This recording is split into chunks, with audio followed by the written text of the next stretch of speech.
Video मुकम्मल देख लिया करो।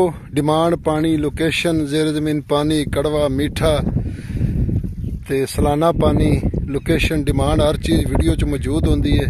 थंबनेल देख के कॉल करके अपना टाइम ज़ाया ना करो ते वीडियो मुकम्मल देख लिया करो। बिस्मिल्लाहिर्रहमानिर्रहीम। पाकिस्तान ते दुनिया भर विच वेखण वाले ते सुनने वाले इमरान खान दा एक बारी फिर सलाम।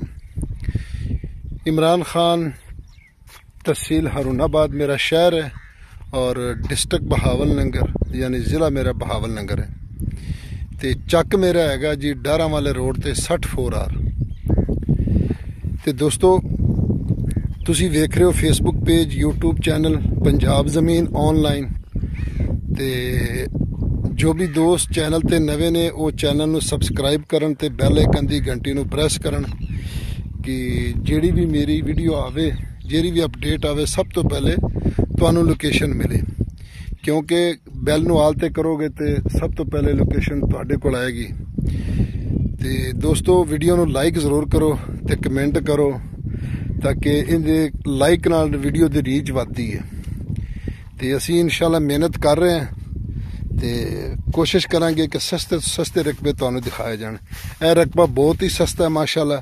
यह तुसीं वेख सकदे हो कि 4 एकड़ इस लिंक रोड का फ्रंट है ते पिछे नहर का फ्रंट है।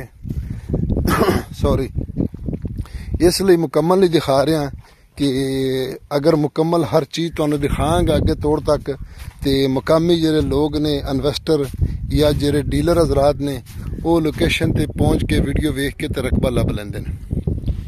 ते दोस्तों मैं तुहाडी खिदमत विच हाज़र हाँ। 21 एकड़ मैं अगे जाके तुहानू जोना दिखा रहा। यह देखो 21 एकड़ लोकेशन है तहसील हारूनाबाद ते ज़िला बहावल नगर ते 4 एकड़ लिंक रोड का फ्रंट है ते बाकी पिछे नहर का फ्रंट है 3-4 एकड़ का। ते कुछ जोने की कटाई हो रही, कुछ अगे पानी लाया ते बाकी जोना काश्त कर रहे ने, तुसीं वेख सकते हो। ते थल्ले का पानी दोस्तों नहर दे नाल बिल्कुल मिठा है ते उरले पासे नॉर्मल है। थोड़ा बहुता सेमी जरूर है। अगर ये कहिए ना कि सेमी नहीं है तो लेकिन फिर भी तुसी वेख लो कि फसल किदां दी खड़ी है। ते बाकी इंशाल्लाह कोशिश करांगे कि तुहानू सस्ते सस्ते रकबे दिते जान। ते रकबा बहुत सस्ता है दोस्तों। यारानो दोस्तानो जमा चैनल सब्सक्राइब किया, दी बेल आइकन घंटी दबाओ किसी टूलो नमक के जमा वीडियो ताश तो रसीजी नो कोशिश वकी है पंजाब की जमक की वाखले अरजान अजमकी दी खेज मकी दी।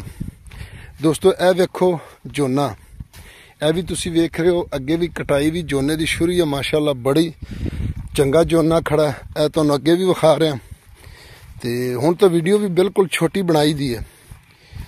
ते ए देखो कैसा जोना खड़ा तैयार है। हुण पिछे दूसरा वो सामने पानी लग्या है ते नहर दे उरले पासे बाकी जोना उधर भी लग रहा। ते दोस्तों सालाना इनका पानी है, तुहानू दस दिता थल्ले पानी नहर दे नाल मिठा है जी, पिछे भी मिठा। तो फिर चक तो भी 3-4 किले दूर है ते शहर हारूनाबाद तो भी सारा कुछ 7-8 किलोमीटर दूर है। ते इस वास्ते कोशिश करी दी कि चंगे तो चंगा रकबा लभ जाए, तुहाडे तक पहुँचाया जाए। ते दोस्तों डिमांड की अगर इनकी गल की जाए तो इनकी डिमांड है जी 20 लाख रुपया फी एकड़। बड़ा सस्ता है माशाअल्लाह। 20 लाख कोई चीज़ नहीं। तुसी जोना वेख लो ते 20 लाख रुपया फी एकड़ इनका डिमांड है दोस्तों। बाकी मौके ते डिस्काउंट हो जाएगा इंशाल्लाह। ते वीडियो नू लाइक करो तो शेयर करो अपने दोस्तों नाल ते सानू सपोर्ट करो। अपना ख्याल रखो तो अपना चैनल दा फी ईमान अल्लाह।